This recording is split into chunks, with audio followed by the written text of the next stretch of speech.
Hey everyone, how's it going? Well, today's Saturday the 27th. We're at an auction sale today. This will be the last auction of the year for me. We got a couple John Deere 9600s. An A400 windrower with the 18-foot hay header on it. It's a 4-cylinder. I didn't know it was a 4-cylinder engine. Got some nice stuff here.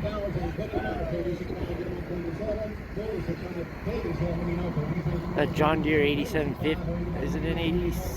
I can't remember the number of it right now. It sold for $27,500.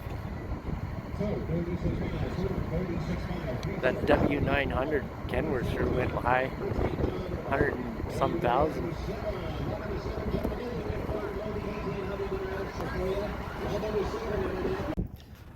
Well, I didn't get to take much more footage of the auction I was at because I was too busy buying this. So this is what I purchased.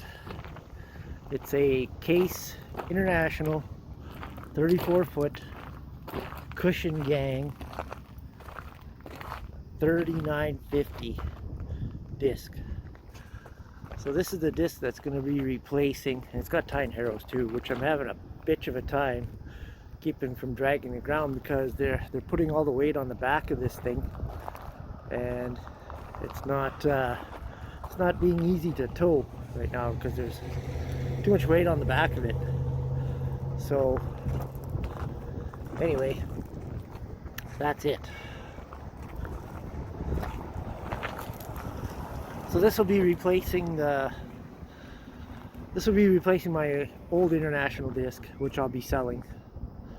So the old International disc, the 490, didn't have any cushion gangs, and this is what we really needed because we have quite a bit of rocks.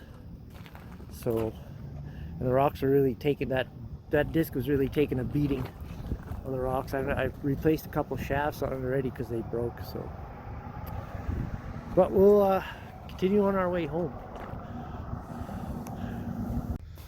Well, we made it to a rest stop here on the side of the road. We just crossed the river. It's really steep, and like I said, there's too much weight on the back, and going up that steep incline there, what the disc was dragging on the back, the one outside one, so you can see it's a little bit water there. So that's just showing you how much clearance I got, which is almost nothing right now.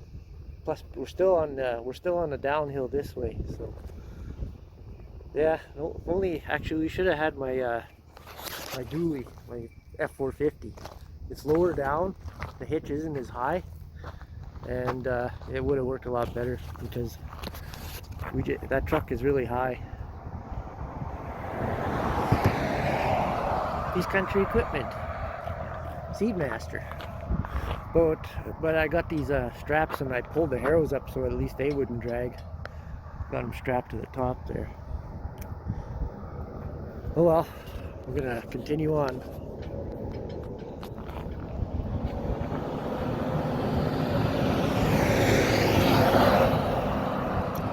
Okay, we gotta make it home. We got another 2 hours to home yet. Well, it's 9:45 p.m. and we're home. So finally made it. That was a long drive. We were averaging like between 25 and 30 miles an hour, 40 kilometers. So it's here. And you can see how much the disc was tilted at the back. All the weight is at the back because of those tying harrows. So like I said, if I had my dually, the hitch is a lot lower, the truck is lower and everything, it probably would have put all, because sometimes the disc would go back on the front and the weight would be on the tongue sometimes if we were going downhill. So but anyway, it's home now. We'll unhook it. I'll have to put a jackal in the back, lift it up. Oh, this is what I'm gonna do here. I think I might have said this already, but I'm gonna take this hitch off because we don't need this hitch on here. I don't know what the guy was pulling behind this, like coil packers or something, who knows, but he only had a 250 horsepower John Deere, I believe it was an 8570 that sold there. And that thing's only 250 horsepower, so I don't know, 34-foot disc and 250 horse. That's quite a pull for that thing. So it'll be a fair pull for the 9250. I could pull it with the 9270 also if I want to. But anyway, that's all for tonight. I'm going to bed, and we'll see you all tomorrow morning. So I got another video to make. Thanks for watching. Take care, and make sure you subscribe. We'll talk to you all later.